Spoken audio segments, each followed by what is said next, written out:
What's up guys, Christian here, and today I'm going to show you how to unlock your Samsung Galaxy S8. I just got this phone straight from the factory, and today I'm going to show you how to unlock it. Just go ahead and grab your phone, and we're going to get the IMEI number of the phone. So we're going to dial *#06#, and as you will see, the 15-digit IMEI number will appear in your screen. So this is very important, guys. We're going to use this number to generate the unlock code to unlock this phone, okay? So keep it somewhere close. Now we're going to switch to a computer. Go to your internet browser, see that it says short instructions on how to enter this unlock code. It says that the code is ready, but the most important part is the actual unlock code. So this right here is what we're gonna use to unlock this phone. Now keep in mind that this exact same code will not work for your phone because it only works for one specific phone based on your IMEI number. So anyways, I'm gonna show you how to enter this unlock code. It's super simple. So I'm gonna switch cameras back to the phone. So make sure that your phone is fully turned off, and you're gonna have to insert a non-supported SIM card. My phone is from AT&T, so I'm going to use a different provider like T-Mobile, Telus, or any other. So anyways, we're going to go ahead and insert the SIM card in, and once your phone has detected that you have inserted a non-supported SIM card, it will require you to enter this unlock code. So I'm just going to go ahead, insert it here, and we're going to power on the phone. So after a few seconds, you will see the screen requesting the network unlock code. So we're going to go ahead and insert this unlock code here, make sure it is 100% correct, and then you're gonna hit where it says unlock. Perfect, SIM network unlock successful. That means that the code was accepted, and now we have a fully factory unlocked phone. Now your phone is gonna restart, it's gonna take a few seconds. So once your phone is on, you should get a full signal of your new carrier. Alright guys, so there you have it. That's how you unlock a Samsung Galaxy S8. I hope this video helped you unlock your phone. If it did, give it a thumbs up, subscribe, and let me know if you have any questions in the comment section down below. By the way guys, if you haven't checked out the drop test video, go ahead and click it here to watch the drop test from 1,000 feet. We're also giving away a free Samsung Galaxy S8. So make sure you also watch this video because I'll tell you how you can win it there. Thank you for watching. See you on the next one. Take care.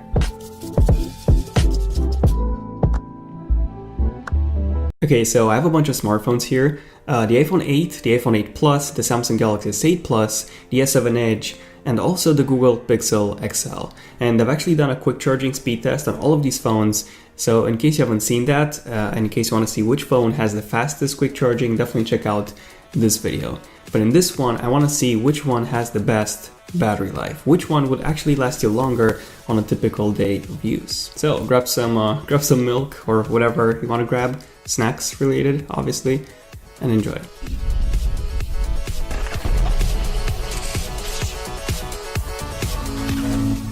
Now before starting this test, I made a few adjustments to keep everything fair.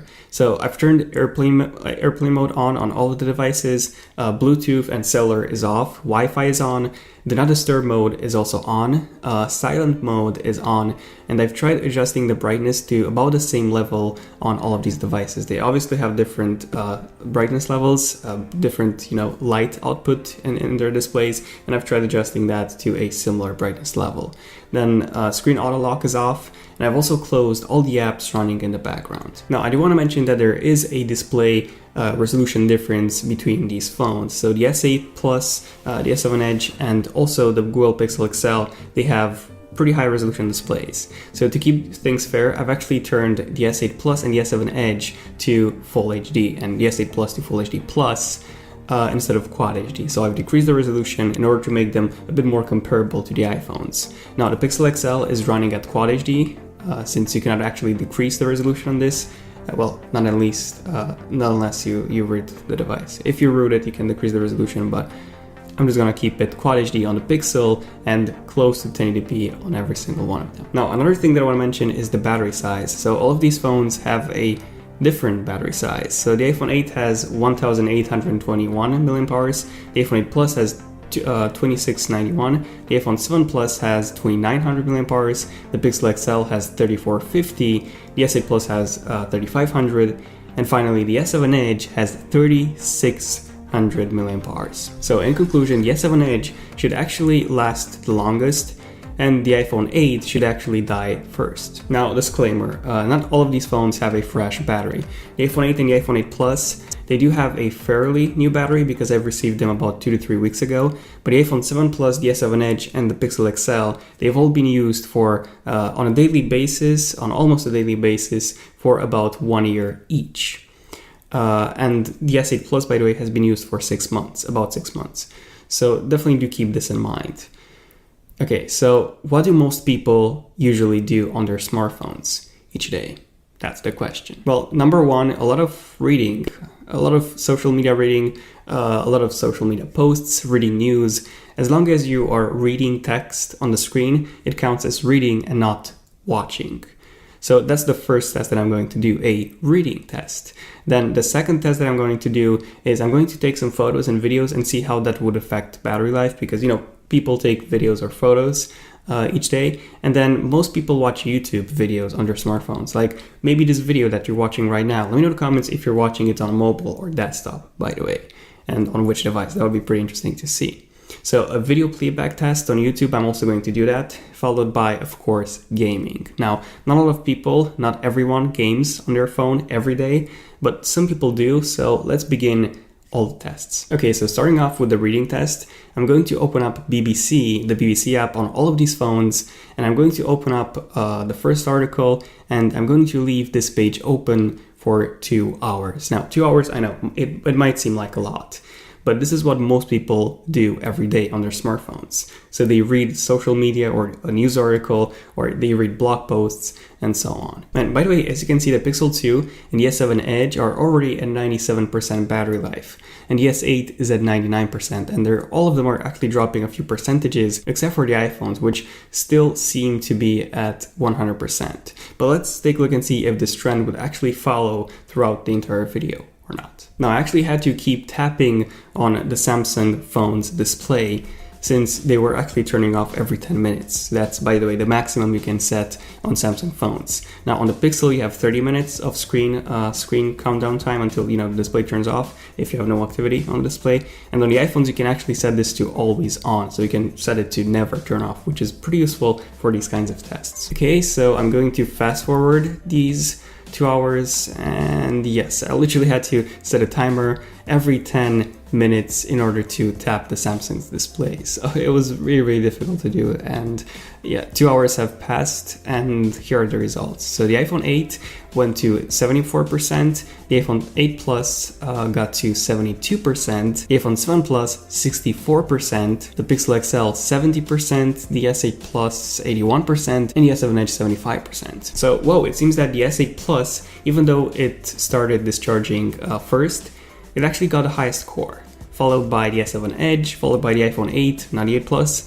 very interesting, the Pixel XL, and then the iPhone 7 Plus, which actually had the worst battery so far. Next up, we have the photos test. So for this one, I'm going to record a 10-minute 4K clip. Reason why I'm doing 10 minutes, by the way, is because you can't actually record more than 10 minutes on Samsung devices. They're limited to 10 minutes. On the other ones, not even on a Pixel, you don't have a recording limit, but on Samsung you do. So 10 minutes, that's where when I'm going to stop the video. And by the way, 4K 30 is what I'm going to use on all of them. So on the iPhone 8 and 8 Plus, you can do 4K 60, but I've actually disabled, obviously, 4K 60 to keep them consistent. And I've also disabled HEVC encoding. So H.264 is what we have on all the iPhones and all devices for consistency purposes. Now, there's no way I can actually start all of them at the same time. So I'll be stopping each device individually once they actually reach the 10-minute mark. And I'm going to fast forward this, and 10 minutes have passed, and these are the results. So iPhone 8 51%,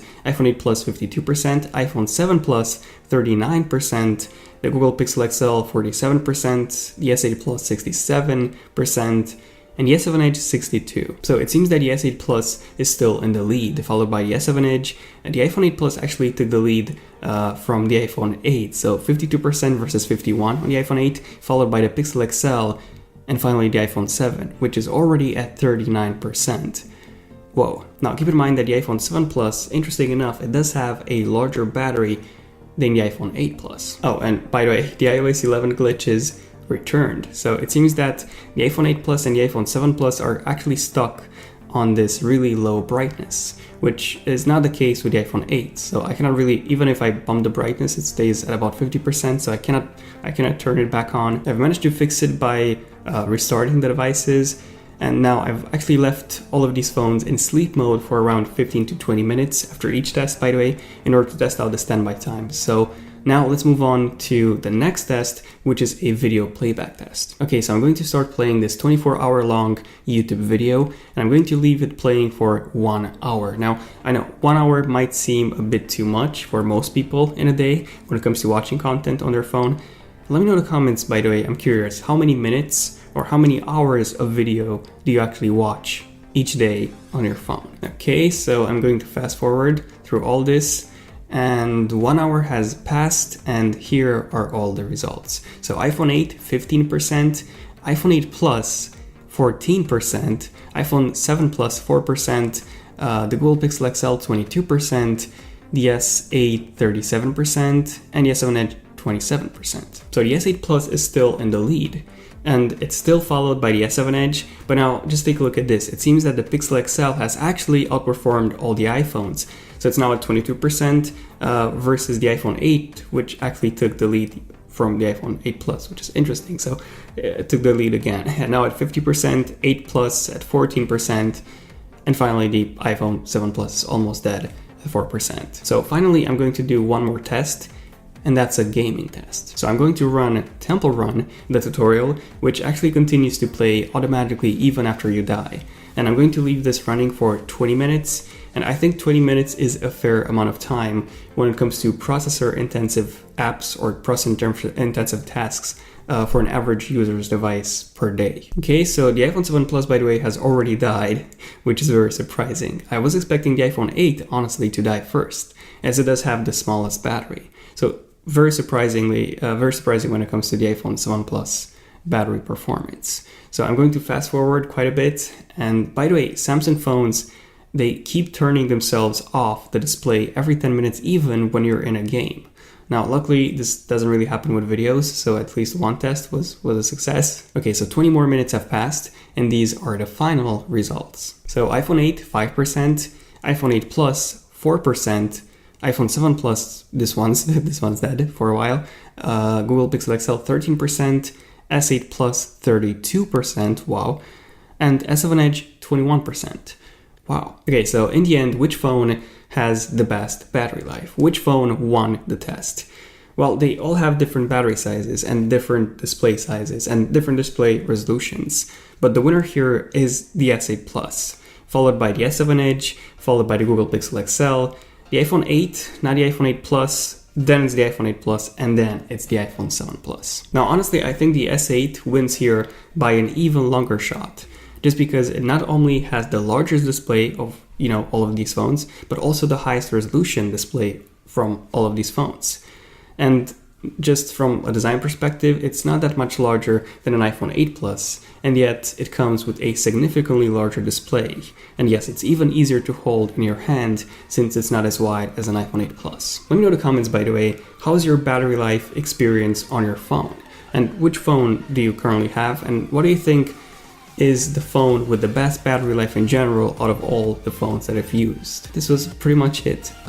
In case you're wondering, by the way, why I'm talking so, what's the opposite of loud, so quietly, and why I'm so asleep, I've been awake for almost 24 hours, and I have a train to catch in 4 hours, so yeah, I'm pretty tired, but I really wanted to record this, so yeah, thank you for watching. Feel free to subscribe if you want to see more interesting videos like this one. Also check out my other quick charging tests that I've done. And yeah, this has been pretty much it. Enable notifications if you want to see more videos as soon as they come out. Feel free to give us a like if you enjoyed it. Let me know. I'm Daniel, and yeah, see you guys in my next one. Zone of Tech, signing out. Cheers.